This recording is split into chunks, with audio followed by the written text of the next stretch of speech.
Good morning, Culers. It is time to wake up and Barca live. Barcelona news coming at you every Monday, Wednesday, and Friday right here on the Undefeated channel. In today's episode, my friends, we are going to be taking a look at the upcoming match, the last La Liga match of 21-22. Boy, it's been a long season. We're going to do a match recap at the end of the season. I digress. Today's episode, we're going to be doing a match preview, which means we'll be taking a look at the previous fixtures, how Barcelona performed against Villarreal this year. We'll be taking a look at a potential lineup. We'll go over previews, and then, of course, whatever comes up conversationally here today as we have a little bit of caffeine, we get our day going. It is a dark, dreary morning, lots of rain for me today, but I've got my sunshine with me, the Stash Squad. Here to brighten my day.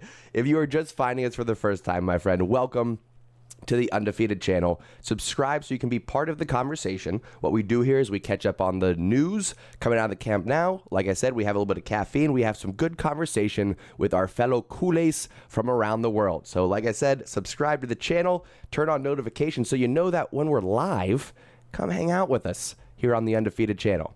Today's episode, as I mentioned, Villarreal match preview. Let's go ahead and kick things off the right way, my friends. Oh, there we go. Ladies and gentlemen, you are now tuning in to the Undefeated Mustache John. What a dum-dum. What a dum-dum. Okay, guess what, though? I turned off the intro. May have messed up throwing it at the screen, but the intro is turned off. So we're good to go in that regard, at least. My goodness. Anyway, folks, let's start off today by taking a look at how Barcelona have fared against Villarreal this season. Villarreal results. Let's see what we did so far. 3-1 earlier this year. Let's take a look at how this turned out. This was back in November. Xavi had just joined us. 3-1 victory away from home against Villarreal. Goals from Frenkie De Jong, Memphis Depay, and who's that? Who is that guy? He's not even on our team anymore. Philippe Coutinho with the penalty late to seal it for Barcelona. Looking at the stats, 12 shots, 6 on target. Boy, that sounds great. Haven't seen some stats like that in terms of shots on target in a while. Outpossessed, but you know what? I'll give up some possession for more shots on target. I'll tell you that right now. Passing accuracy, actually not that good. Barcelona typically in the high 80s, low 90s. Offsides and corners, 4 and 4. That's pretty average. But Barcelona, big win away from home. Let's see who played in this match. Gavi was out on the left wing. This was during the times when we had a lot of injuries. So you had Gavi on the left. You had Abde on the right. Memphis Depay centrally got himself a goal. Nico and Frenkie started along Busquets for this one. Garcia started at right back. Jeez, Alou. We had Dembele came on, Coutinho came on, got a goal, and Mingueza came on. So that was all the way back in November, my friends. It has been a long season since then. Let me say that again. It's been a long season since then. Lots has changed at Barcelona. We got players back from injury, back from illness. Xavi has had time to settle in, find his go-to squad. But then we get more injuries. Well, actually, no one's really been sick lately. More injuries, mostly, but whatever. I digress. We are here to discuss the upcoming match against Villarreal, which if I jump over and go Barcelona fixtures, we know that this match is coming up Sunday. There was a time change, so make sure you note this. Kickoff is 4 p.m. Eastern Daylight Time. Convert that for your time zone. We got Culés watching from all over the globe. 4 p.m. kickoff. We're going to be live about 30 minutes before that for the watch party. We'll go over the lineups. The squad will be released by then. We'll continue on with our predictions, whatever else we want to chat about, all in the match preview this Sunday. Barcelona, of course, don't have anything to play for in the La Liga table. We've secured second place. That's not going to change. Villarreal, however, do have to worry about Athletic Club taking their spot in the, what's it called, Europa Conference League. I had to scroll down and look at it again because I care that little about it. Anyway, Oh, had some Chinese food last night. I'm going to be burping that up this morning. Oh, so good, though. Shout out to Kung Food Amerasia down in Covington, Kentucky. Not a sponsor, but hey, if you want to be, shout me out. Get in touch. Anyway, Villarreal, only 1 point out from Athletic Club. Who's Athletic Club playing? They're playing Sevilla, and Sevilla's not going to want to roll over for them. So both teams with something to play for, and that's really all that's left to play for, is that Europa Conference League spot. 56 points, 55 points. Nothing else is going to change. That's really all they have to play for in this one.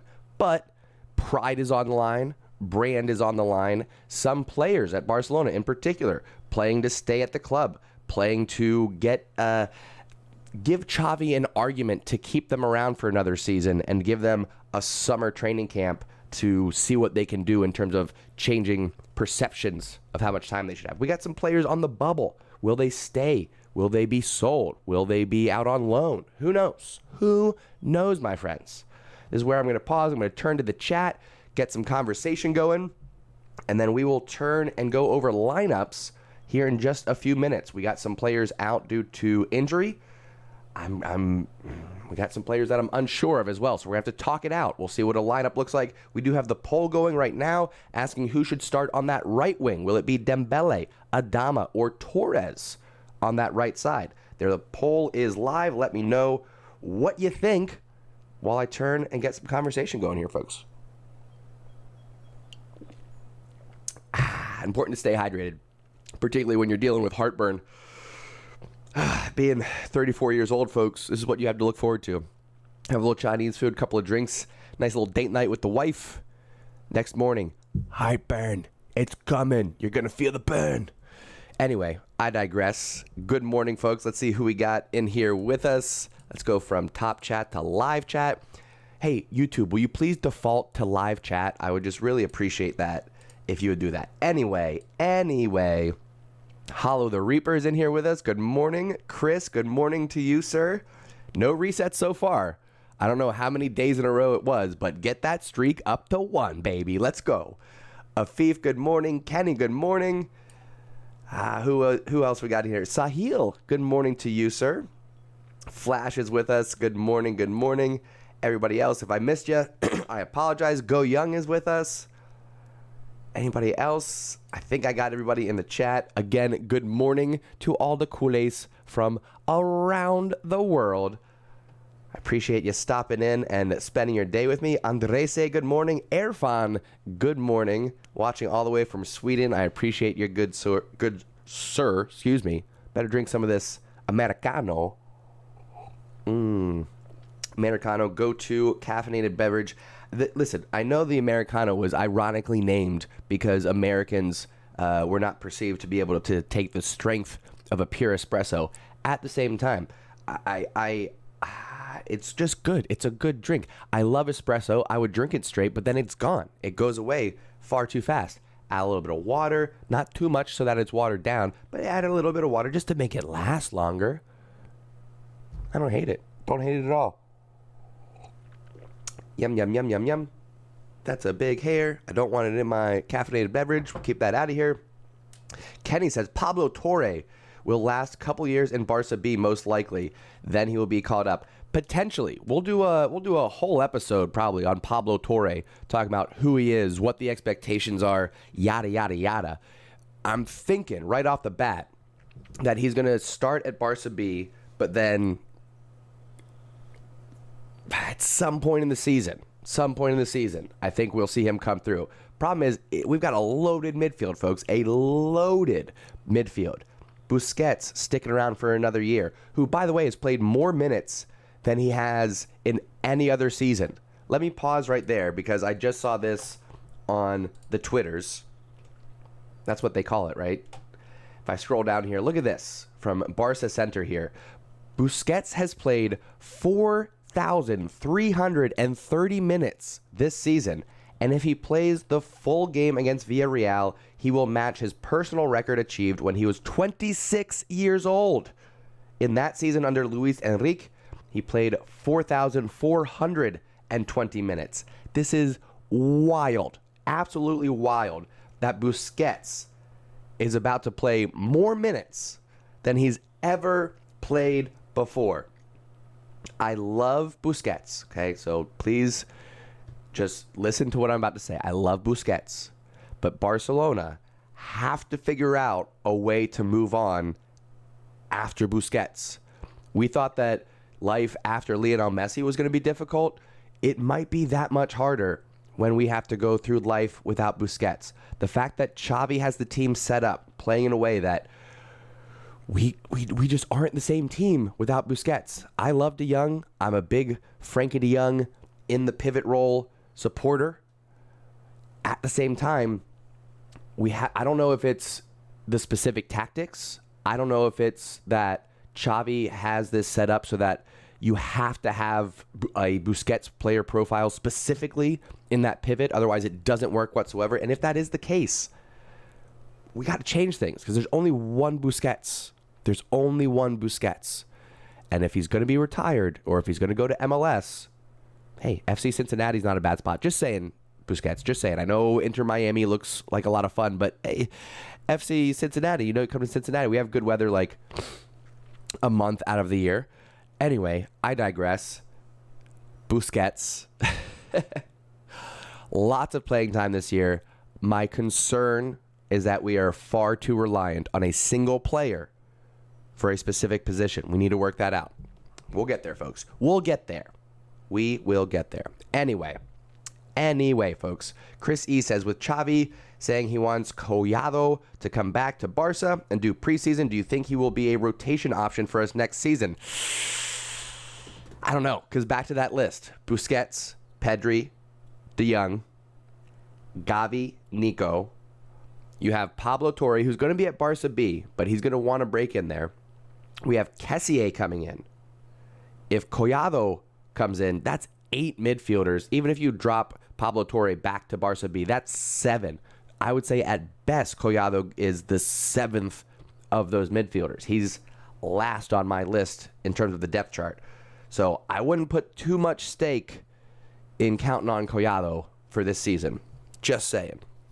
I think Kessié will do good this season. I think he's going to be coming off the bench. He'll be a rotational player. I don't think he's going to get a lot of starts. But come spring, when we're deep into La Liga, when we're in Champions League, when we're in Copa del Rey, and we've got 3 matches in a week, or we've got 4 matches in 10 days, wild stuff like that, we're going to need a Kessié.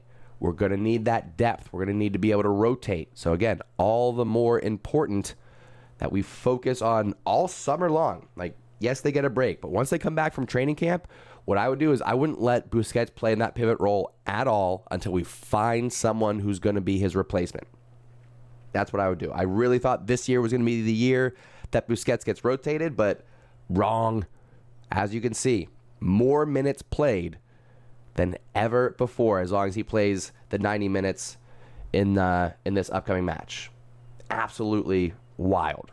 Craziness. Cannot believe it, but here we are, folks. Here we are. Blair Curd saying De Jong's going to be shipped. Not buying it. Just not buying it. I think Xavi counts on him. He said it several times. I would say an offer of 80, 90, 100 million euros. Maybe Barcelona take a look at it. But Frenkie De Jong is playing at his dream club. He doesn't want to leave. We've crawled our way back from the deepest hole Barcelona has ever been in, financially and otherwise. We're not fully back yet. I love saying Barca is back, but we're not. We're not fully back yet. We're getting there. So there's lots to be optimistic about. There's a young team that we have built here. We've righted the ship in terms of where we're headed financially. We're not out of the hole, but we've course corrected, at least. There's no reason for Frenkie to leave. There's no cause for it. Everybody's panicking, thinking that Barcelona have to sell players this year. We're going to complete the Griezmann sale. We've already completed the Coutinho sale. We're going to sell Pjanic. We're going to sell, who else do we have on loan? I always forget. Well, Callado's coming back, but I wouldn't be surprised if we ended up selling him. Wouldn't be surprised if we ended up selling Ricky Puig and Mingueza. Between all of that, we're going to get somewhere around 100 million, something like that. I feel like I'm forgetting somebody else. But just saying. Just saying. And then all sorts of players coming in. Like, we're going to get like half of Chelsea's soon-to-be retired players, which I'm not so sure about. Marcus Alonso coming in as a backup for Jordi Alba is fine for the next year.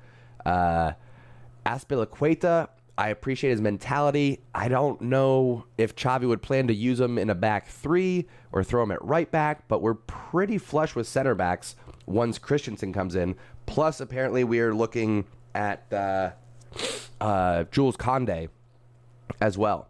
So, who knows? Who knows? Trincao is the one I was forgetting about. Thank you, chat. I appreciate y'all. Much appreciated. Anyway, folks, shall we take a look at a starting lineup for Villarreal? Again, this match is going to be kicking off at 4 p.m. Eastern Daylight Time. Convert that for your time zone. We got Culers watching from around the world. We're going to all be here live about 30 minutes before kickoff. We'll be hanging out here on the Undefeated channel, live watch-along party.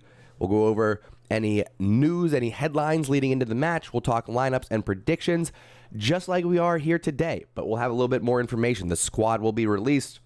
We'll have the updates on any injuries and illness, yada, yada, yada. But for now, we're going with what we got. We're going to start with who is unavailable. Nico, probably out for, well, I'm going to say probably out for the rest of the season. This is it, folks. This is it. This is the last match. Nico's out. Pedri is out. Dest is out. Roberto is out. And PK, unavailable. So we've got 5 players not available for the squad. But we've got plenty left to choose from for a starting 11. So here's what I'm going with. And let me first actually pause real quick because I'd like to pull up. I'm going to end this poll, and we're going to take a look at the results, and we're going to see what you thought in terms of who is going to be on that right wing. Ooh, 69% of you saying Dembele gets the start on the right wing, Adama getting 20%, and Torres only getting 10% of the votes here today in terms of who starts on that right wing. We'll see what I went with here, folks. I'm pretty sure we are in alignment, but we're going to start from the back. We've got the trusty Ter Stegen between the posts. The big German got a lot of criticism this year. One of the players that is potentially going to be on the transfer market. I would sell Ter Stegen before I sell De Jong. I'll say that, all right? I digress. In front of Ter Stegen against Villarreal, we're going to have a back four of Jordi Alba. I think Eric Garcia, he had surgery, but on his hand, so I'm hoping he comes back. If not Garcia, it'll be Langley, all right? I might have that one wrong. Correct me if I do. I was trying to find the latest on Eric Garcia's injury. He's saying he's going through surgery, but again, it's the hand. Maybe he comes back, but also with Barcelona not having anything to play for, maybe he takes the day off. We'll see. We'll see. Let me know your thoughts down in the comments. In the midfield, we're going to have Busquets. If he plays 90 minutes, like I mentioned earlier, he will break his single-season record for minutes played. Unbelievable. De Jong and Gavi will be in front of him. I'm hoping for a big performance from Gavi here. I want to see a goal. I want to see an assist. I want to see something that puts him on the scoreboard here. Gavi has shown his spirit, shown his fight. We've seen flashes of brilliance of what he can do on the ball, but I want to see more. I want to see more of where that hype is coming from. So this is a good opportunity for Gavi to be on showcase against Villarreal here. Front three, I'm with the chat. The chat, 69% of you said that Dembele is most likely going to get the start on that right-hand side. I think you are correct. Will this be the last match that we see Dembele in a Blaugrana kit? My answer is yes. I think he's gone after this. I think he goes to PSG if Mbappe leaves, if and when, I should say. I think that's the only thing that's holding this up.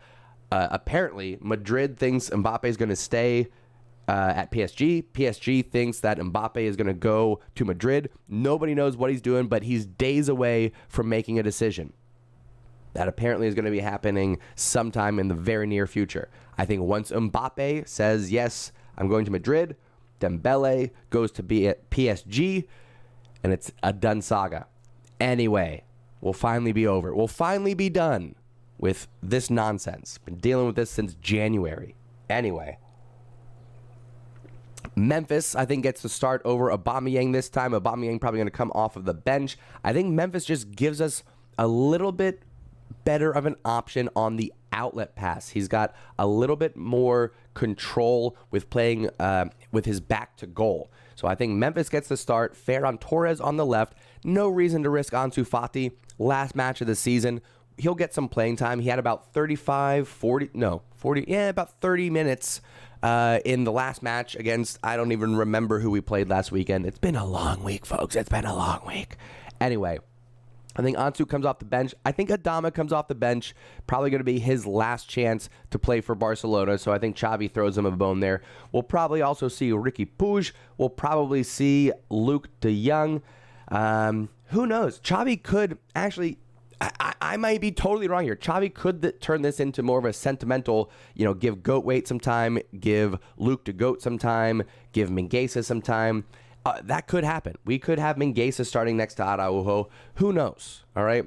This is what I think will get us the best chance at a win, but Xavi might just turn this into a season-end celebration, a send-off for some players. Like I said, there's some players, Ricky Puig, Mingueza, might not be here next year. Luke de Goat still has to sign a new contract for Barcelona. He's only on loan right now. Same thing with Adama. I don't think he's going to be staying. So lots could happen here.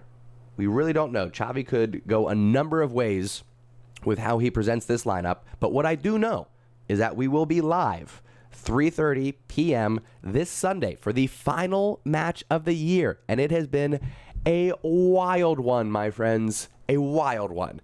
Anything but boring all season long here on the Undefeated channel. We will be doing the live watch along, which includes live commentary by me, play-by-play action. You won't miss anything happening on the pitch. And then you also get to connect with your fellow Culers from around the world as we cheer on the Blaugrana. It's a good time. If you haven't come and hung out with us yet, this is your invitation to do so. Subscribe to the channel, turn on notifications so you know when we're live. And then outside of the Barcelona matches, we're still here live all summer long, every Monday, Wednesday, and Friday. Wake Up and Barca. We're going to be covering all the latest news every Monday, Wednesday, and Friday. Transfer rumors are going to be ridiculous this summer. Ridiculous. We're going to have to really do our due diligence separating fact from fiction there. But we'll make it happen, okay? We will make it happen. My friends, I do really appreciate you coming and starting your day with me, getting some good conversation going, and hopefully you have a wonderful weekend. I want you to go out, do positive things, have positive interactions, high fives, and hugs for whoever wants them. And I will see you on Sunday for Barcelona's final match of the season against Villarreal. My friends, thank you so much for tuning in and taking a ride. I'll catch you all next time. Mwah.